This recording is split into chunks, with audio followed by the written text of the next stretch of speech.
함께하는 하나님의 말씀 요한복음입니다. 전주에 이어서 이번 주도 성화로의 길 혹은 헌신, 봉사란 무엇인가라는 제목을 가지고 요한복음 6장 5절부터 6절입니다. 요한복음 6장 5절부터 6절 한 목소리로 보겠습니다. 시작. 예수께서 눈을 들어 큰 무리가 자기에게 오는 것을 보고 빌립에게 이르시되 우리가 어디서 떡을 사서 이 사람들로 먹게 하겠느냐 하시니, 이렇게 말씀하심은 친히 어떻게 하실 것을 아시고 빌립을 시험코자 하시니라. 그 뒤에 이제 오병이어의 기적이 쭉 설명이 되고, 그래서 고기도 나눠주시고 떡도 나눠주신 후에 실컷 저희 원대로 주시다. 그리고 저희가 배부른 후에 예수께서 제자들에게 이르시되 남은 조각 한 조각도 버리는 것이 없게 다 주워 담아라. 이렇게 하는 걸로 오늘 말씀이 끝나고 있습니다. 그 중에서 중요한 것, 오늘 본문으로 택한 것은 빌립에게 물으시는 내용입니다. 본문에서 설명이 되어 있습니다. 빌립에게 이르시되 우리가 어디서 떡을 사서 이 사람들로 모두 먹게 하겠느냐 라고 예수님께서는 빌립에게 제자들에게 묻습니다. 그리고 그렇게 묻는 것은 사실 빌립을 시험코자 하심이라 이렇게 되어 있어요. 시험코자. 예수님께서 빌립에게 그렇게 질문하시는 이유가 무엇인가? 예수님께서 어떤 일을 이루심에 있어서 우리 쪽에서의 어떤 조건이나 우리 쪽에서 어떤 수단으로 생각하는 것이 있어요. 내가 주님의 일을 위해서는, 주님의 일을 하기 위해서 이러한 수단을, 이러한 방법으로 주님의 일을 하여야 되겠구나 라는 생각이 있을 수 있습니다. 그 생각과 주님 쪽에서 제시하는 어떠한 조건이나 혹은 수단으로 생각하는 것, 그것이 얼마나 다르냐, 이것을 우리에게 환기시켜 주시기 위한 질문입니다. 예수님은 자의로 무엇을 하겠다고 하신 분이 아니죠. 예수님이 스스로 내가 세상에 내려가서 나의 택한 백성들을 위해서 내가 대속의 제물이 되리라, 이렇게 예수님은 한 번도 생각한 적이 없어요. 그렇지만 그렇게 되셨어요. 무엇을 하겠다고 하신 분이 아니라 그렇게 되신 분이에요. 또 스스로 어디를 가겠다고 그렇게 나서신 분이 아니에요. 그렇지만 그렇게 어디로 가게 되신 분이에요. 하나님의 뜻에 순종하여 동행하신 분이에요. 그분의 하신 일 속에서, 그분의 하실 일 속에서, 그러한 내용 속에서 예수님이 지금 질문하고 있는 거예요. 빌립에게. 마찬가지예요. 우리 신자에게 있어서도 하나님께 대한 어떤 헌신, 어떤 봉사, 이런 것에 있어서도 우리가 오늘 질문과 함께 생각해야 될 부분이 있다면은, 내가 주를 위하여 무슨 일을 하는 것, 그것이 아니라는 얘기죠. 그럼 뭐예요? 예수님이 하신 것과 같이 내 자신을 비우고 그분의 시키시는 일을 하는 것이다, 이 얘기예요. 그러니까 많이 틀려요. 그러므로 내가 무슨 일을 하던 그 일을 시키신 분이 있는 것으로 연결되어야 되는 거예요. 앞서 박효은 집사님 기도 내용하고도 좀 흡사한 내용이죠. 내가 무슨 일을 해요? 내가 무슨 이제 장례보험을 해요. 내가 여러 식당에 일을 해요. 여러 학생의 신분으로서 일을 해요. 여러 가지 일을 할 수가 있어요. 그런데 그 일이 내가 돈 벌기 위해서, 내가 이걸로 먹고 살기 위해서 그 일을 하는 것이 아니라, 물론 그 일을 돈 벌기 위해서 하는 거 분명해요. 그런데 그 돈을 버는 목적, 그게 먹고 사는 목적, 그러면 먹고 사는 목적이 뭐냐는 얘기죠. 내가 배불리 먹고 이 땅에서 편히 쉽게 또 행복하게 잘 살기 위해서 목적이 되어서는 안 되는 것이죠. 왜? 내가 무슨 일을 하든 그 일을 시키신 분이 있다는 것은 그분에게서 목적을 찾아야 된다는 얘기예요. 그 일을 시키신 분, 그분과 연결이 돼야 되는 거예요. 내가 열심히 일함으로써 돈을 벌 수가 있어요. 열심히 땀 흘려 일하는 만큼 벌려요. 하나님께서 주세요. 물질의 복을. 그 물질의 복이 결국 나 먹기 위한 것으로만 아니라 그것으로 인하여 하나님께 영광 돌리는 쪽에서 그 일이 결론되어야 한다. 이러한 이야기를 갖다가 지금 하기 위해서 그렇습니다. 그런데 우리는 보게 되면은 우리는 늘 주님은 가만히 계세요. 가만히 계세요. 내가 주를 위해서 열심히 뛰어서 내 주님께 봉사합니다. 내가 주님께 헌신하겠습니다. 이렇게 생각하는 사람들이 많이 있습니다. 그것은 내 신앙의 열심으로 자기 신앙의 만족이나 자기 신앙의 어떤 불안감을 때우기 위한 표현이죠. 사실은 그것으로 주님의 일을 하는 것은 아닙니다. 하나님이 적어도 시키시는 일은 아니죠. 하나님이 원하시는 일은 아닙니다. 이제 신자가 영적으로 출생을 했으면 이제 그 수준에 맞게 성장해 나가야 주인의 뜻을 잘 알고 그 뜻대로 행할 수 있습니다. 때문에 우리가 영적인 성장이 필요한 것은 주님과 그 주님의 뜻과 상관없이 열심을 내는 것, 그러한 부분들을 갖다 정리하기 위해서 우리가 영적으로 성장을 해야 되는 거예요. 주님 뜻과 상관없이 열심을 내다 보면은 사실상 오히려 주님 편에서 볼 때는 거치게 되고 누가 되고 일을 그르치게도 될 수가 있어요. 주님이 이렇게 이쪽을 가고자 하는데 그냥 앞에서 안짝안짝거리게 되면은 사실은 주님의 일을 그르치는 일이 되기도 쉽습니다.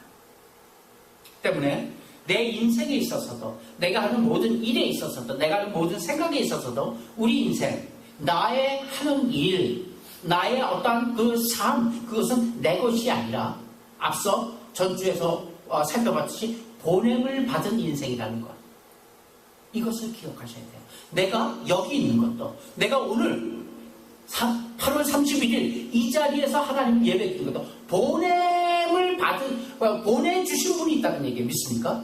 예, 내 뜻을, 오늘은 예배당 가요. 그게 아니에요. 하나님께서 특별히 감동시켜서 보내주신 역사가 있기 때문에 이 자리에 있는 거 믿습니까? 예. 분명하게 내가 가는 모든 것, 내가 하는 모든 일에는 그 뜻이 있는 거야. 하나님으로부터의 뜻이 있는 거야. 이것을 깨닫고 여기에 깊이 묵상하며 여기에서 하나님의 뜻을 찾는 것, 그것이 우리의 성화로의 길입니다. 우리의 인생에, 우리 신앙의 인생에 성화가 어느 쪽에서 이루어져야 돼? 뭐가 성화인가? 구체적으로 내 신앙의 열심에 어떤 내 열심으로 되는 것에서부터 하나님 열심으로 변해가는 것이에요. 때문에 주님의 뜻과 상관없이 열심을 내는 것은 오히려 그르치는 일이 된다. 나는 내 인생은 내 인생이 아니라 보냄을 받은 인생이다. 내가 선 곳, 그것은 내가 서고 싶어서 선 곳이 아니라 하나님께서 그것을 세워주신 곳이다. 내가 갈 곳, 그것은 내가 특별하게 내가 작심해서 정하지 않고 내가 계획하지 않았는데 주님께서 보내주신 곳이다. 보냄받은 자는 보냄받은 일을 해야 돼요. 보냄받은 일을 하지 않고 다른 일에 치중하는 것은 잘못된 삶이죠. 또한 내가 어떤 일의 필요성을 인식한다고 해서 그 일을 다 혼자 다 하려고 생각하는 것, 그것도 무리입니다. 이건 이렇게 해야 돼. 열심히 내가 이번에 작심해서 이 일을 이룰 거야. 이 일을 이루어서 하나님께 영광 돌리고 이 일을 이루어서 하나님의 열심히 헌신하자. 혼자 다 하려고 하는 것은 잘못된 거야. 왜냐하면요, 우리는 하나님이 그 일을 시키지 않는 한 우리가 공감하고 우리가 필요성을 인정한다 할지라도 그런 필요성에 따라서 능력 있는 존재가 아니다는 사실이에요. 내가 생각한다 해서 그 일을 할 수 있는 내가 아니에요. 내 자신을 잘 알아야 돼요. 내가 그 모든 일을 나 혼자서 팔 걷어붙이고 할 수 있는 존재가 아니다.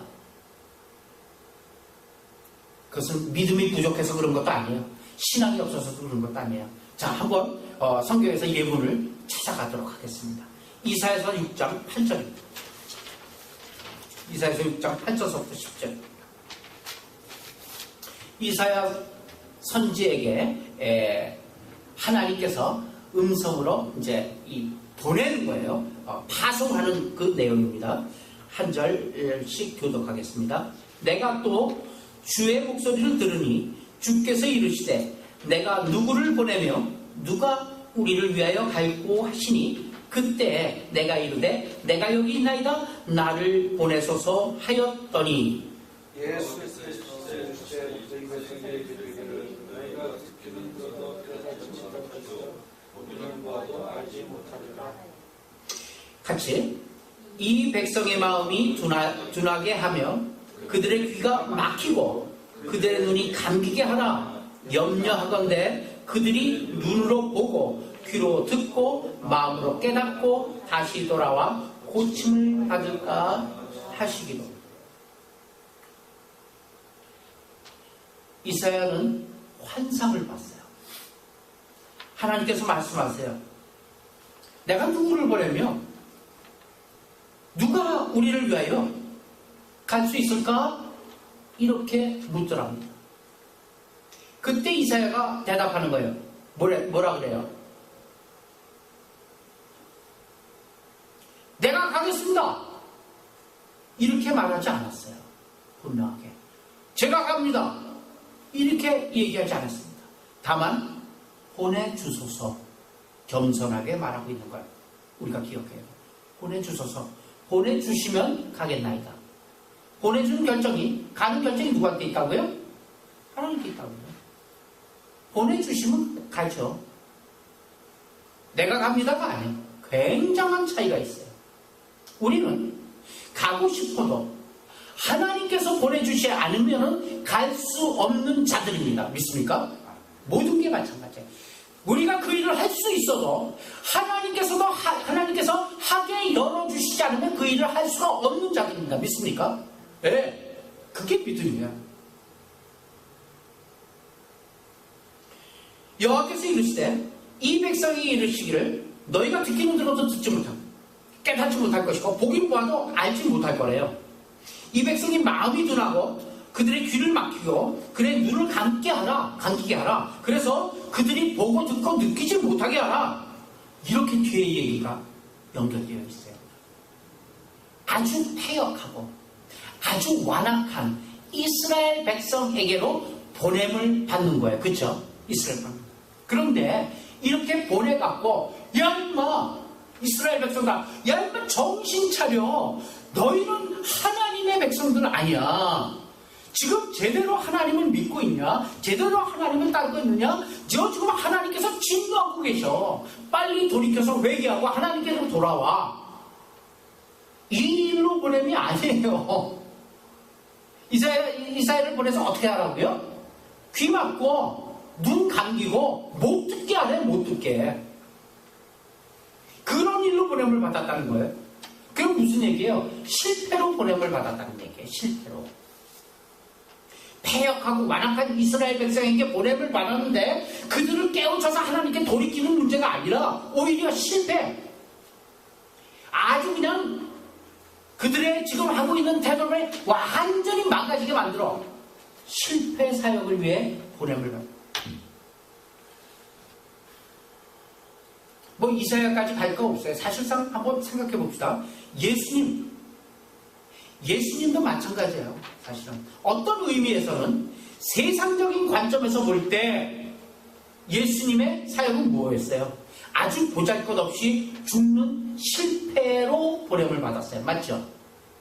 로마 병자에게 끌려가고 두들겨 맞고 고문 받고 십자가에 달려서 죽는 것으로 끝이에요. 세상적인 관점에서 볼 때는. 그 세상적인 관점에서 볼 때 뭐예요? 실패잖아요. 뭐 베드로나 12제자들 다 아이고 날 샜네. 도로 고기 잡으러 다 고향으로 가버리잖아요. 실패다? 이건 아니다.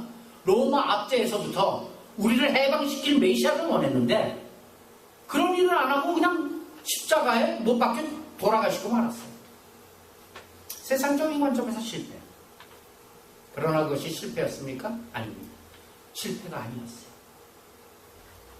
이사야도 마찬가지. 가갖고 깨우쳐서 하나님께로 회개시켜서 돌이켜오라는 게 아니라 아예 못 듣게 알아요. 실패하라는 얘기예요. 그러나 그것은 실패가 아니죠.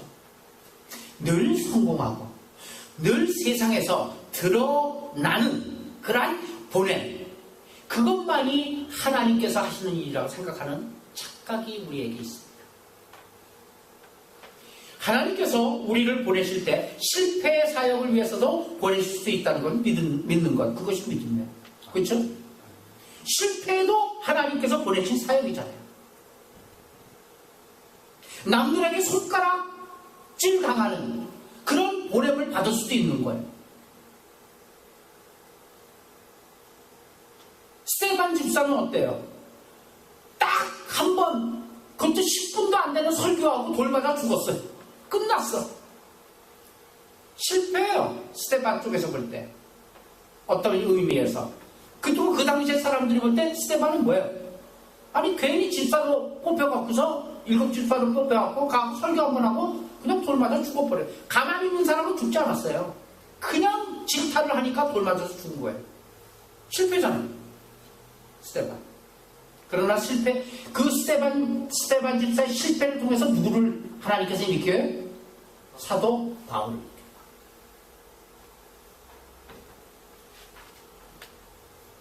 우리의 기준과 하나님의 기준은 이렇듯 너무나도 다른 것입니다. 우리는 모두 다 예외 없이 보냄을 받았어요. 그 보내심에 어떤 이유와 어떤 목적을 갖고 있느냐? 요한복음 17장 4절에 있어요. 시작. 아버지께서 내게 하라고 주신 일을 내가 이루어 아버지를 이 세상에서 영원하게 하여 싸우리. 기가 막히죠. 여기에 실패이건 성공이건 그거와 관계없이 우리가 보냄을 받았다는 것은, 아버지로부터 보냄을 받았다는 것은 아버지께서 주신 일이 있어요. 그 아버지께서 주신 그 일이 세상적인 관점에서 볼 때, 내 관점에서 볼 때, 아니면 많은 사람의 관점에서 볼 때 실패를 할지라도 그 일을 이루어 아버지를 세상에 영화롭게 드러내는 일, 이것이 봉사라는 얘기예요. 이것이 하나님 앞에 우리 신자의 헌신의 이유요 조건인 것이죠. 분명한 목적이 있어요. 아버지께서 내게 하라고 주신 일, 그 일을 이룬 것, 그것이 보냄을 받은 목적인 것입니다. 믿습니까? 내 자의로, 내 스스로 생각해갖고 이런 일을 하면은 아마 주님께서 좋아하실 거야. 저런 일을 하면은 하나님께 영광이 될 거야. 스스로 정한 일을, 그렇게 스스로 정한 일을 이루기 위한 그런 것이 신앙이 아니에요. 그런 것이 헌신이 아니에요. 그런 것이 봉사가 아니에요. 오직 하나님 아버지를 영화롭게 하는 것이 예수 그리스도가 이 세상에 보내심을 받은 이유였듯이 우리도 똑같습니다. 우리도 하나님을 영화롭게 하기 위해서 보냄을 받았습니다. 믿습니까? 네. 그런데 우리가 꼭 승리해야 하고 우리가 꼭 성공해야만이 하나님께서 영광을 받으신다라고 착각하고 있어요. 우리가 잘돼요. 그러면 하나님께서 영광 받으세요? 그것이 정식으로 성립되고 있어요? 아니에요. 우리가 잘됨으로 인해서 오히려 하나님께 영광 가리는 일이 더 많아요.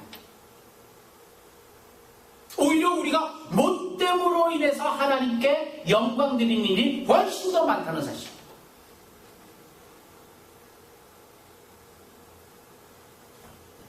우리는 어떤 싸움에서의 승리가 아니라 어떤 무슨 일을 이루어서 그 목적을 달성해갖고 그 결과에 대한 그것을 바라보는 게 아니라 어떤 일을 통하여 은혜와 그 하나님의 사랑을 펼치시는 것으로 하나님께 영광 돌리는 일, 그것이 훨씬 더 하나님께 영광 돌리는 일인 것입니다.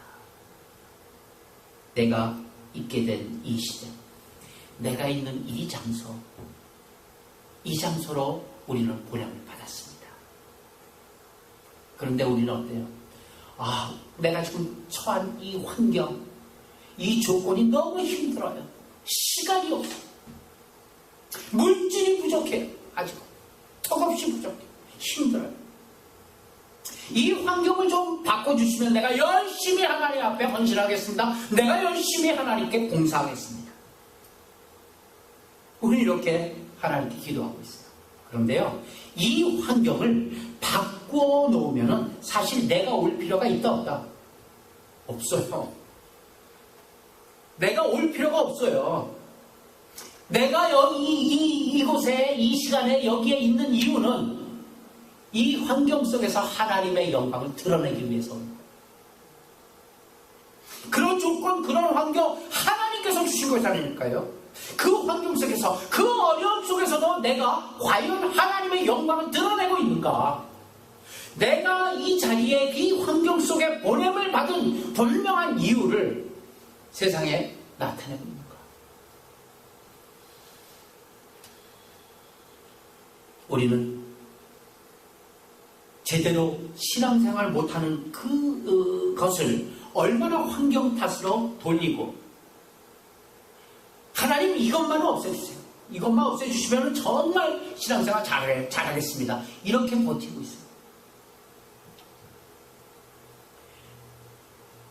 나 때문에 나를 아는 모든 사람들이 좋은 신자가 되고 또 좋은 나라가 되도록 그렇게 보냄을 받은 거예요. 이런 환경 속에서 내가 그 보냄을 받은 분명한 이유를, 또 보내신 그 뜻을 행함으로 인해서 주변이 바뀌어지는 거예요. 환경이. 이웃, 그 옆에 있는 사람들이 그걸 보고서 하나님의 나라를 보게 되는 거예요. 하나님의 영광을 보게 되는 거예요. 그래서 결국은 환경이 바뀌어지는 거예요.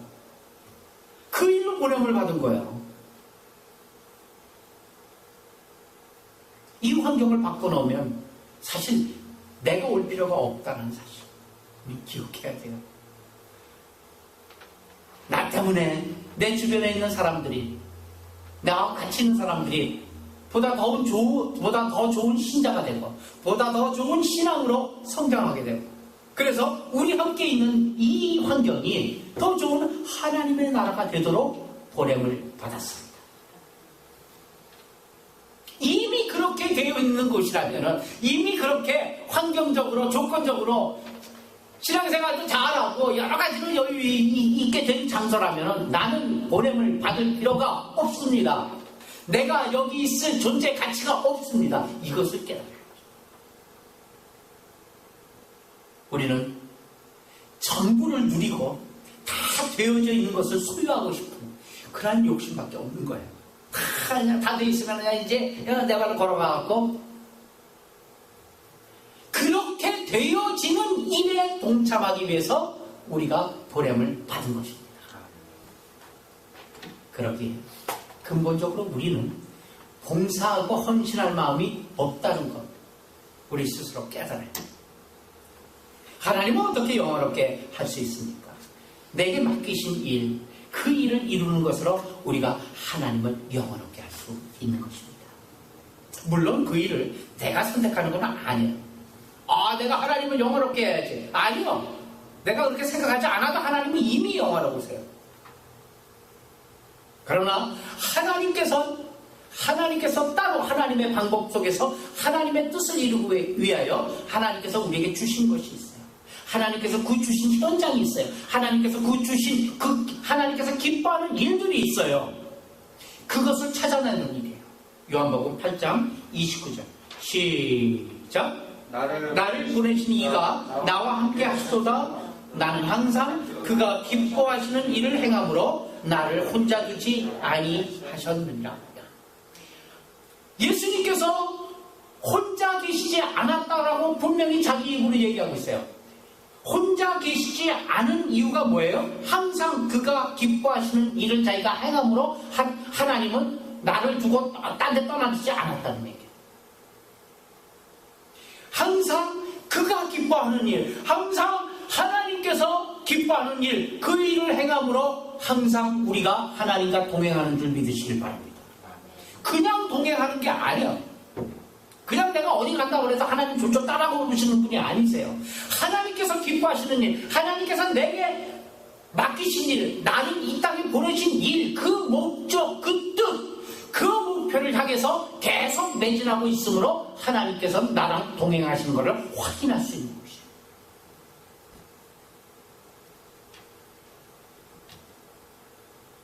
하나님이 기뻐하시는 일이 뭘까요? 하나님이 기뻐하시는 일은 뭘까? 잘 생각해 보세요. 하나님이 기뻐하시는 건 뭘까? 기뻐하시는 일이 있어요. 각자마다 달라요. 사실은. 하나님이 기뻐하시는 일을 무엇으로 할 수 있습니까? 네. 나만이, 나에게만 주어진 나의 모든 환경을 통해서 나만이 할 수 있는 일이 있어요. 나만이 이 일을 이룰 수 있는 일이 따로 있어요. 각자마다. 우리 각자 그것을 깨닫고 그 일을 하는 거예요. 그게 바로 하나님께서 나를 보내신 이유요. 하나님께서 나로부터 기뻐하시는 이유가 되는 것이에요. 다른 사람 하는 거, 남이 다 하는 거, 그거 따라하는 것이 하나님의 우리 신앙의 삶이 아니에요. 남들 다 하는 걸 하는 게 아니라 남들은 하나도 하지 않는데, 남들은 아주 거들떠 붙이지 않는데, 그것은 꼭 내가 해야만 돼. 나를 통해서만이 할 수 있는 일이 있어요. 남들은 어렵고 싫고 더러워서 안 하는데 그 마음이 내게 있어요. 저걸 해야 되겠다. 그 일을 하는 거예요. 모든 환경을 통해서 나만이 할 수 있는 일. 다른 사람은 피해가요. 안 해요. 그 일을 하면 손해봐요. 그래서 안 해요. 남 다 하는 것을 우르르 따라다니면서 하는 것 하지 마시고 자신이 할 일이 무엇인가를 항상 생각해야 합니다. 우리는 이 뜻을 묻는 일에 좀 소홀하지 않나 생각이 되죠. 마태복음 7장 21절부터 23절 한 목소리로 봅니다. 시작. 나더러 주여 주여 하는 자마다 다 천국에 들어갈 것이 아니요 다만 하늘에 계신 내 아버지의 뜻대로 행하는 자라야 들어가리라. 그날에 많은 사람 나더러 주여 주여 우리 이름으로 선지자 노릇하며 주의 이름으로 귀신을 쫓아내며 주의 이름으로 많은 권능을 아니하였나이까 하리니 그때 내가 그들에게 밝히 말하되 내가 너희를 도무지 알지 못하니 불법을 행하는 자들아 내게서 떠나가라 하시니라.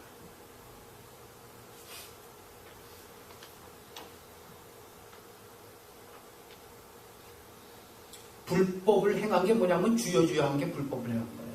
그렇죠? 주여 주여 하는데 그 주여 주여 하는 사람들에게 주님께서는 불법을 행하는 자래요. 많은 사람들이 노릇하고 있죠. 선지자 노릇하고 또 귀신 쫓는 노릇하고 많은 권능을 행하는 노릇하고 권능 행해요. 네, 귀신도 쫓겨나갔어요. 그럼에도 불구하고 아버지의 뜻대로 행한 것이 아니래요. 그리고 내게서 떠나가래요.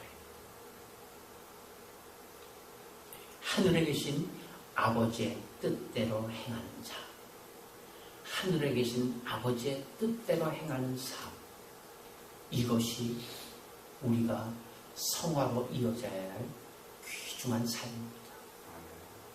아버지의 뜻을 묻는 삶이에요. 아버지께서는 내게 나만이 할 수 있는, 내게 꼭 바라는 그 무엇이 있어요. 그것을 하는 것. 그것이 아버지의 뜻대로 사는 삶이에요. 다른 사람 다 하지, 다 아니다 하는데 나만 기다 하는 거예요. 어떤 큰 일을 하는 것이 아버지의 뜻이에요. 큰 일을 하면 아버지께서 더 영광받아야 아니에요. 어떤 큰 일을 하는 것보다 아버지의 뜻을 깨달아 그 뜻대로 행하는 것이 무엇보다 중요하다는 것. 이건 우리의 사활이 걸린 문제입니다. 성경은 하나님의 뜻을 분별하며 그 뜻과 요구 안에 순종하는 여러 가지 기록들이 담겨 있어요. 예를 들어서 디모데 전서인가 후서인가 이 후서인가요? 디모데 후서인가요? 4장 7절. 시작. 나는 선한 싸움을 하고 나의 달려갈 길을 마치고 믿음을 지켰습니다. 이거 사도 바울이 마지막 유언적인 고백이에요. 이 고백은 사도 바울이 지금 지 자랑하려고 하는 고백이 아니라 이것이 성경에 쓰여진 이유는 우리 모두의 마지막 유언적인 고백이 되어야 한다는 얘기잖아요. 그렇죠? 내가 선한 싸움을 싸우고 이기든 지든 그것은 상관없어요. 실패하든 성공하든 그거는 관계없는 거예요. 선한 싸움을 싸웠어요. 나의 달려갈 길, 아버지께서 내게 주신 그 길, 나의 달려갈 길을 마쳤대. 다른 길로 새 길로 새지 않고 그 달려갈 길을 마쳤어요. 그리고 믿음을 어떻게 했다고요? 지켰어요. 이 고백이 우리 모두의 고백이 되시길 바랍니다. 믿음은 언제나 대상이 있습니다. 바울은 하나님에 대한 믿음, 그분에 대한 약속, 그분에 대한 소망, 그분에 대한 요구, 그분으로부터 받은 명령, 이 모든 것을 다 잘 지켰다는 그런 유언적인 고백입니다. 주를 위해서 내가 얼마나 많은 일을, 얼마나 큰 일을 했느냐가 아니라 믿음을 지켰다는 얘기예요. 믿음을 지켰다.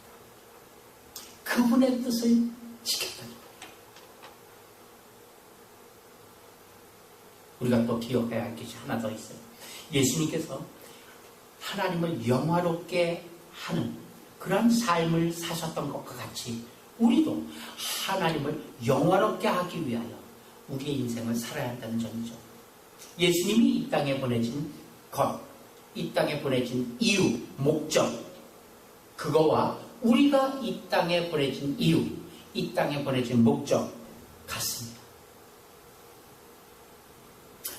예수님께서 아버지를 드러내는 삶을 사셨듯이 우리도 하늘 아버지를 드러내는 삶을 살아야만 합니다. 그분이 하는 일에 동업자가 아니라 아버지랑 어깨 겹대고 동업자가 아니라 나는 죽고 내가 살아 움직이는 모든 것이 그분이 사는 것으로 바꿔져야만 하는 것입니다. 우리의 삶이 그분을 힘있고 힘얻어서 살아야 됨에도 불구하고 그분이 내게 오시지 않아도 되는 것으로 생각하고 있지는 않습니다. 아버지 좀 거기서 계세요. 내가 좀 이거 바쁜 일 좀 하게. 내가 좀 일은 내가 할게요. 하나님은 단순히 나의 삶의 어떠한 어려운 부분을 해결해주는 해결사로 그리고 또 힘든 빈 곳을 메꿔주는 그런 분으로 생각하는 그런 신앙, 이것도 위험한 신앙. 사마리아 성에 가셔갖고 예수님께서 제자들에게 아버지의 일을 이루는 것이 나의 뭐라고요? 나의 양식이라 그런 적이 있어요. 기록해놨나요? 그거는 안 적어놨네. 예수님은 제자들에게 아버지의 일을 이루는 것이 나의 양식이다. 이렇게 요한복음에서 얘기했어요. 그의 삶의 전 존재 가치가, 존재가 그를 보내신 자의 일을 이루는 것이요. 그 일을 맡기신 분으로부터만이 그 일을 완수할 수 있는 힘이 주어지기에 그 일을 하고 있는 한 그 일을 완수할 수 있는 힘이 늘 공급된다는 뜻으로 그것이 나의 양식이다. 이렇게 고백하고 있는 거예요. 다시 얘기할게요. 내가 아버지께서 특별히 나에게 맡기신, 나에게 분부하신, 나를 보내신 이유를 바로 그 일을 하고 있는 한 아버지로부터의 힘이 끊임없이 공급될 수 있습니다. 믿습니까? 예, 그렇기 때문에 우리가 3끼, 3끼 밥 먹어야 산듯이 그것을 뭐라고요? 양식이다 이렇게 얘기하는 거예요. 그러면 거꾸로 한번 얘기해 볼 수 있죠. 내가 아버지가 보내신 그 뜻 외에 일을 하고 있는 한 아버지께서의 그 도움이, 아버지께서부터 능력이 내게 임할 수 있습니까? 안 됩니다. 양식이 아니다. 이제 아버지께서 나를 보내셨으며 내 삶이 그로 인하여 살고 또 그것이 내 삶의 목표요. 그리고 그 삶이 내 삶의 이유가 되어야 한다는 얘기입니다. 믿습니까? 우리의 삶은 결국 그분이라는 양식이 필요한 삶을 살아야 되는 것이에요. 그분이 보내시고 그분이 시키신 일을 하고 있는가라는 질문으로 우리의 신앙을 점검해 보시기 바랍니다. 우리는 예수 그리스도에 의해서만 움직이고 예수 그리스도에 의해서만 존재하는 자들이어야만 합니다. 그의 생명이, 그의 성품이, 그의 인격이 우리를 대신해야만 합니다. 내 존재의 어느 부분도 그분과 대치되는 것이 있어서는 안 된다는 얘기죠. 이것을 사도 바울은 이렇게 설명하고 있습니다. 갈라디아서 2장 20절. 시작. 내가 그리스도와 함께 십자가에 못 박혔나니 그런즉 이제는 내가 사는 것이 아니며 오직 내 안에 그리스도께서 사는 것이다. 이제 내가 육체 가운데 사는 것은 나를 사랑하사 나를 위하여 하나님의 아들을 믿는 믿음 안에서 사는 것이다.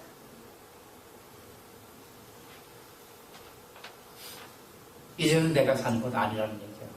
나는 비우고 내 자신, 나라는 어떤 껍데기 속에 예수 그리스도를 채워서 사는 삶. 봉사란, 우리 그리스도인의 헌신이란 내가 주를 위해 일을 해드리는 것이 아니라 나를 보내신 그분의 뜻을 알아서 그 뜻대로 사는 것이란 것. 그것이 곧 봉사이다. 잘 정리되어 있기를 바랍니다. 이것이 잘 정리되어 있지 않기 때문에 신앙상의 어려움을 겪게 됩니다. 또 하나 근본적으로 어려운 것은 뭐냐면 신앙적으로 이런 일을 할 때마다 자신을 비워야 하기 때문에 어려운 거예요. 하나님의 일을 한답시고 하기 시작하면 대부분 싸워요. 교회 내에서도 많이 싸워요. 피아노 여기에 놓을까 저기에 놓을까 싸우다가 교회 깨져요.